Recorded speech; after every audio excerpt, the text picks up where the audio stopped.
VO2 max is all the rage in fitness media right now, and probably a lot of people are wondering exactly what the hell it is and why they need to worry about it. Harvard Health says that VO2 max is a great predictor of longevity and avoidance of cardiovascular risks. And that's fairly important because the #1 risk of death for over 40s is cardiovascular disease or heart attack. There are a number of ways we can measure it.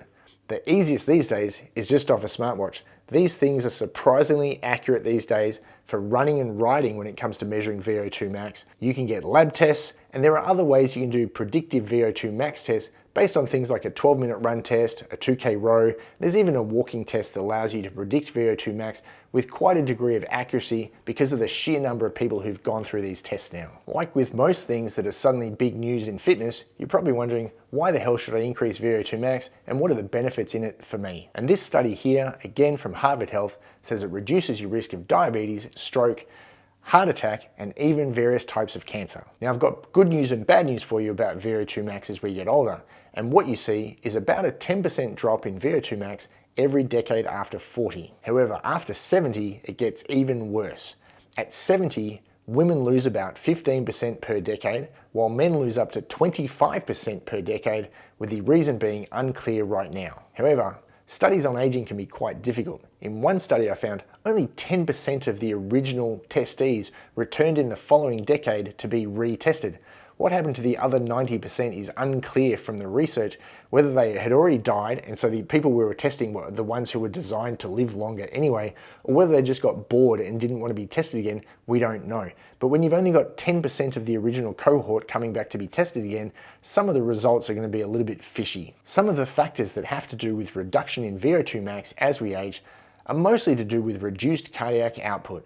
In other words, don't stop doing that steady state work that's responsible for building cardiac output even as you get older. Just like with most things in fitness, we've found that even in aging populations, like those over 60, can still improve VO2 max at the same rate as people younger, provided they're training it. This study here from Harvard Health backs that up. In other words, just like with most things with aging, use it or lose it. If we had to broadly break down how to make your cardiovascular system healthy, fit, and capable, there's two main strategies. We'll call them steady state and some form of interval training, these days usually called HIIT or high intensity interval training. Now, steady state training is responsible for building this thing called cardiac output. That's basically how much blood your heart can pump at any one time. It's built off two factors. One is your heart rate, and the second is how big the pump is itself. If you think, like at 150 beats per minute, let's say my stroke volume, the size of my heart is 10, I'm now producing 1500 units of blood and oxygen around the body with every minute of beating the heart. If I increase my stroke volume up to 20, now I've got 150 beats per minute, but at 20 units, I'm producing double the amount of blood, double the amount of oxygen to the heart. That's what steady state training does for you. The opposite is HIIT. HIIT does improve your VO2 max more than steady state training does, and what it seems to do best is teach your body how to extract the oxygen from the blood even better. So a little experiment to demonstrate the difference between a big steady state heart and a HIIT only trained heart. So HIIT is my ability to extract a lot of oxygen, so I need to be able to push out a lot of blood to really make the most of this, but this is what a strength trained heart looks like to begin with.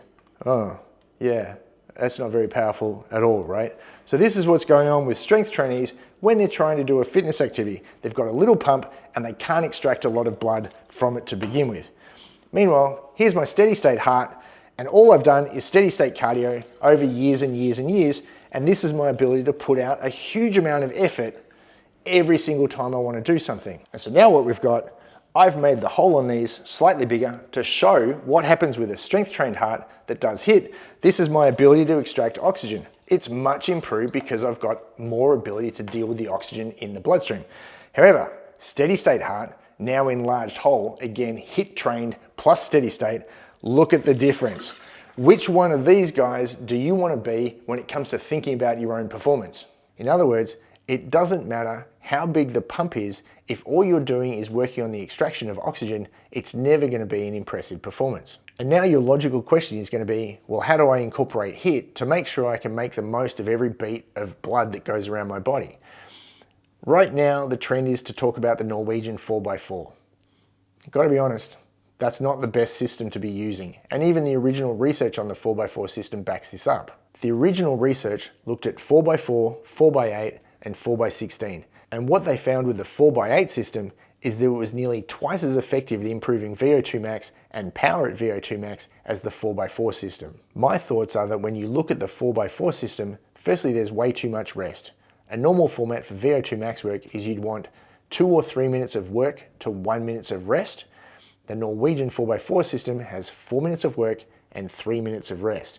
That nearly complete rest means that you're actually not overloading the heart very much from rep to rep. Whereas if you use a standard system, more like 3 minutes on, 1 minute off, you see that you're actually going to be very unrested when you start that next rep. Your heart rate's going to be higher because the goal of VO2 max training is to spend a lot of time between 90 and 95% of your max heart rate. In the 4x4 setup, you might only be spending 1.5 minutes out of every 4 minutes in that right heart rate zone.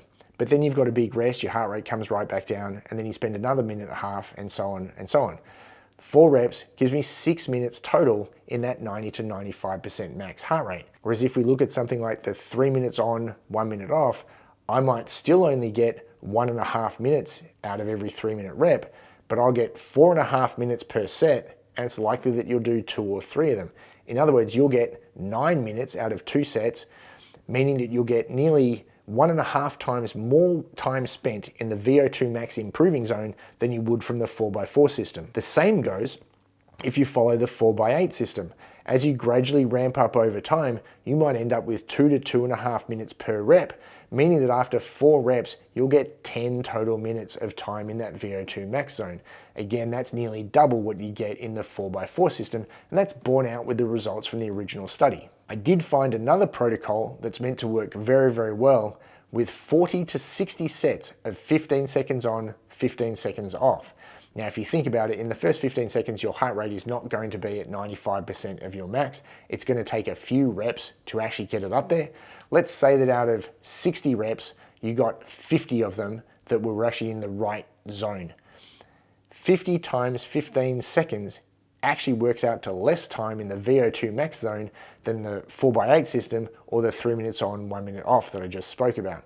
So again, while it might work, it's a super painful way to go about it, and it's not actually as productive as doing something that's much simpler and easier to manage. All of the research on HIIT says it's not a daily process.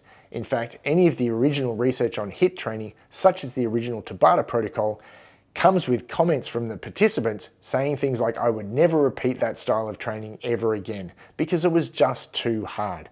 While the results were effective, mentally it was way too draining for them to complete. All of the studies show that somewhere between 1 and 2 sessions per week is the most beneficial amount of interval training to do. This is not something you need to do every single time you train because it's just too draining. So the best ways to cover both our bases for both cardiovascular health as well as a high level of output leading to a high VO2 max score, says that we need to do 3 to 4 sessions of cardiac output training every week. Remember, that's steady state work where we'll do 30 to 90 minutes at a time at zone 2, so that's 60 to 70% of your max heart rate, and then 1 to 2 interval sessions per week where we're trying to accumulate as much time as possible in that 90 to 95% of max heart rate zone. Again, less is more. It's all about the quality of these, not the number of them. If your heart rate suddenly starts dropping below 90% as a threshold, you're too tired to make the most of that session, and you're actually just making yourself more tired, not more fit. As with most things in fitness, what can look easy to someone like me who spent their whole life on it, I understand it might be very complicated for you.